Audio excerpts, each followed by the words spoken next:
Good morning. Or I don't know, maybe it's afternoon, wherever you are. It's great to see you again. Thank you so much for joining me, whether you are joining me live or on the replay. Today is day 3. Oh, I realize I have a thing in the background that I meant to move. Um, Today is day 3 of the self-care challenge. I'm so excited. If you are joining me from a Facebook business page or a YouTube channel, then you can come on over and join us in the group if you would like to follow along. And you can find that at Live, if you go to Facebook, Live Your Sweet Life, Live the Sweet Life. It's a group. So look for that. We're focusing on the self-care so that we can feed our soul and then use the food for fuel. So, because the two are often connected. So, at the end of the 5 days, for those who have been participating all along, there will be a giveaway that will happen on Monday. So, you'll have over the weekend, just, interact, watch the videos, comment on the check-in posts. That's really all you need to do. Really just here to serve. And it helps if you are actually engaging to help you get something out of it. Then also the videos will be up for 30 days as well. So let's get started. Yesterday, we talked about, let me see. So yeah, first of all, I love seeing all the insights that people have, some of the things that people share with me, which was really, really amazing. I love doing these challenges for that reason. So thank you so much. Keep connecting and sharing, and love to see that it is helping some people. So thank you so much. Yesterday, we talked about the practice of using curiosity to help us move into self-care in small ways that we could make room in our cup. Things like saying no, putting our phone on timeout, not taking on extra responsibilities, and also accepting help. So those can make some room in our cup, make some space for ourselves. And today we are going to talk about things that we can add to our cup that can be nourishing, so that we can nourish our soul and leave the food for fuel. So, and of course, sometimes there's food for the soul that we're having, and that's great, but we want to be able to really find ways of empowering ourselves with self care so that we could be focusing on health. So, not more busyness, not more food, not more mindless surfing, but things that really nourish us. And today, that is connection. So, have you ever experienced the phenomenon where something you really wanted and then you got, and then it was so great when you first got it, and then over time, it's not really as good anymore, and then pretty soon you want something else. So, let's say you really wanted a house. You really, really, really wanted to get your first house. So, you finally got your first house. It was so exciting. You loved it. It was amazing. You enjoyed it. And then you were in it for some amount of time. And then at some point, you realized, I really want a house with a bigger backyard. And that became your focus. And then you really wanted a house with a bigger backyard, really searching for that. You got the house with the bigger backyard. It was awesome. You enjoyed the backyard for a little while. And then you thought, I really like a house by the ocean. And so then you focused on, I really want a house by the ocean. And you looked for that and finally got that house, or maybe it was a bigger house. But always, this happens a lot with things in our lives where we start out with a particular thing that we were really searching for. We finally got that thing. It makes us really happy for a while. And then it kind of trails off and it is not as exciting anymore. We sometimes can experience the same thing with food also. So you take a little bite of chocolate, it's awesome. And then we know from taste mapping studies that each bite that you take, your brain tastes it less and less and less, except that we keep going because we always want to get back to the way it tasted on the first bite. So we keep going. Maybe this is the bite that I just need another bite, just another bite, just another bite. And so that can sometimes happen too. That actually is the dopamine trap where we keep thinking, well, maybe the next thing, maybe the next thing. And the trying to buy, the house isn't as exciting, isn't as fulfilling anymore. That's slightly different. That's obviously on a larger scale, but they're very similar. And that feeling of not being as satisfied with things anymore, 2 years ago, you were just looking for the day when you could own your house. And now you own your house and it's been great. But then soon you start thinking about the next thing. That is called hedonistic adaptation. And it actually has a name. And this is what happens with things. And there's also the dopamine trap that I mentioned as well with surfing the internet, mindless surfing on the internet, or with eating the potato chips where we think we get it, we hear the ding and we think, oh, this is going to be something really exciting. And then we get there and we consume that thing and it satisfies us for a short amount of time. And we need to look for the next thing, the next thing, the next thing, the next thing. So hedonistic adaptation. And it leaves us kind of constantly in that feeling of wanting more or less, in a lot of points in our lives. But the thing that is not subject to hedonistic adaptation, meaning it nourishes and satisfies for a longer time, is actually relationships. Yep, it's true. So you have connection and relationships, and those things, when they do studies on people who are engaged in connecting, they see that their level of satisfaction remains high over a period of time, and their satisfaction doesn't wane like it does with the house or with things, uh, but it stays high. So it is continually satisfying, and that's basically connection. So a lot of times what we're missing is connection, especially right now in this time of the pandemic. Now, there are really a lot of different types of connection, and I think you need all three of them. The first type of connection is connection to something larger than yourself, connection to faith. Now, I know not everyone has faith. So if this isn't for you, that is totally fine. You can still connect to something that's larger for yourself. For me, that is important. That connecting to God on a regular basis is important, but you can deepen this practice.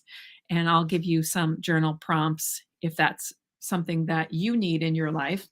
There's also connection to yourself, which is really important. So, what do you feel? What do you want? What is important to you?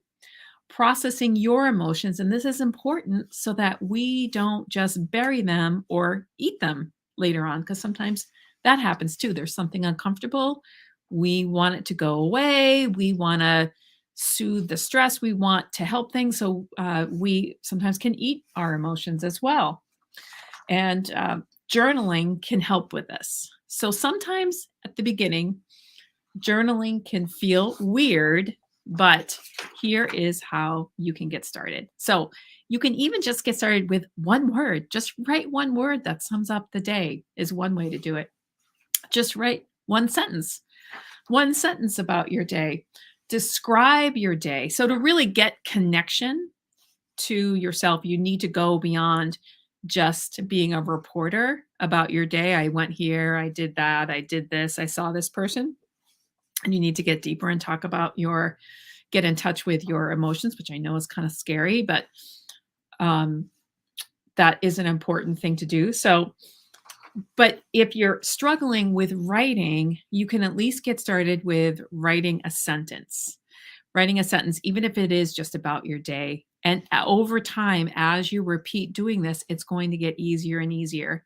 You can also use journal prompts. So you can use journal prompts to help you if you're describing your day and that doesn't feel you want to move beyond that, but you're not really sure what to do.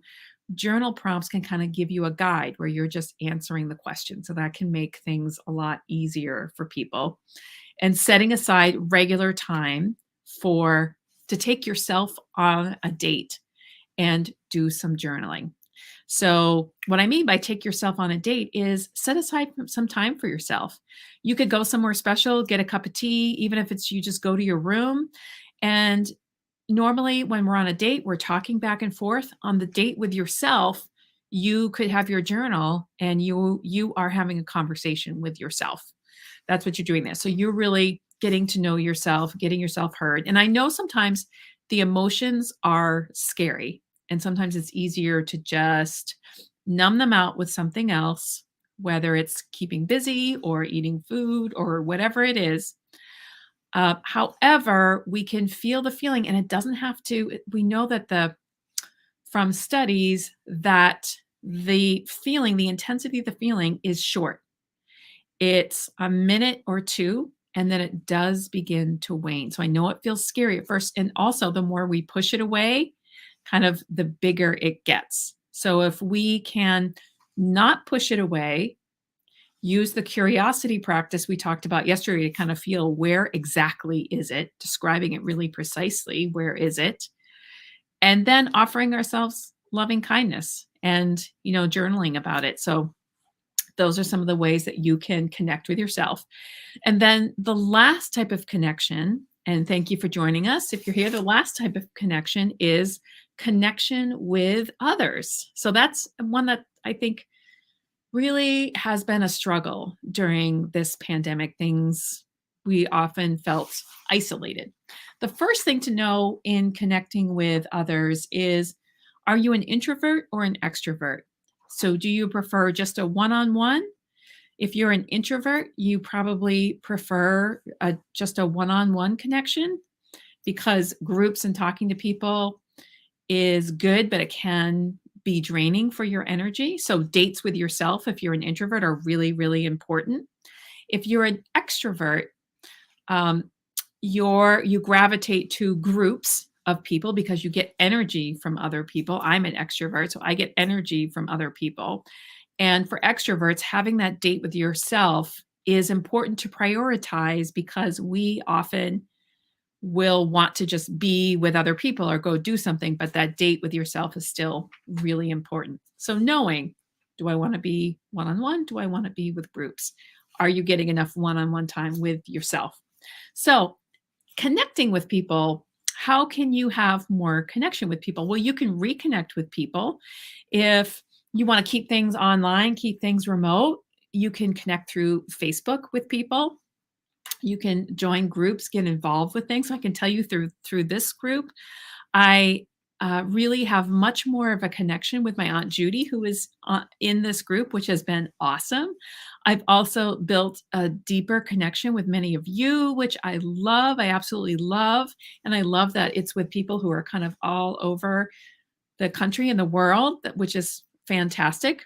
So you can just get involved with Facebook. If you have a passion that you love to do, find a Facebook group for that, learn something new, and join the Facebook group, reconnect with friends, set up regular phone dates. So it's easy to just you get busy with your day-to-day life and then you stop connecting with people. So every week, do your I used to call it, like, it sounds maybe not the best name for it, phone work.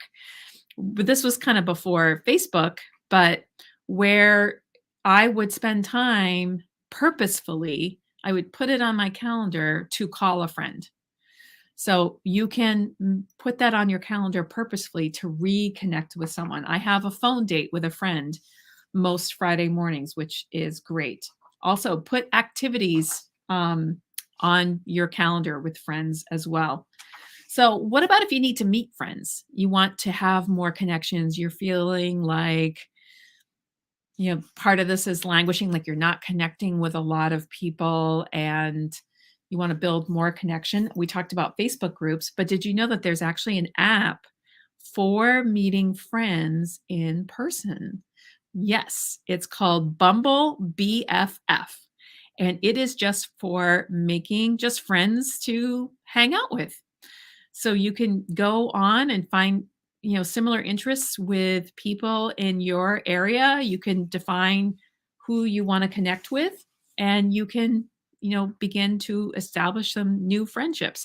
And these things can feel really nourishing. So for today, what we're going to do is, if you've been tried the curiosity practice, that's great. I'd love to know how it was. I know maybe that's a little bit of a different thing for you, but Just be willing to give it a try.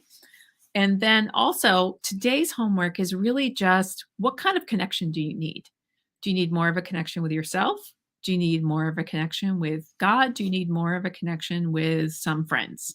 Are you feeling like you've gotten lost in the flow of everyday life and you've lost touch with some friends? Because that can be nourishing. So that's the homework for today. I will post the homework post later. I love all the comments. Keep them coming. I'd love to hear how this challenge is helping you.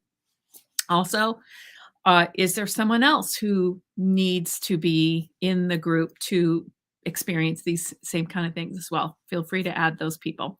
Thank you so much, and I will be seeing you around.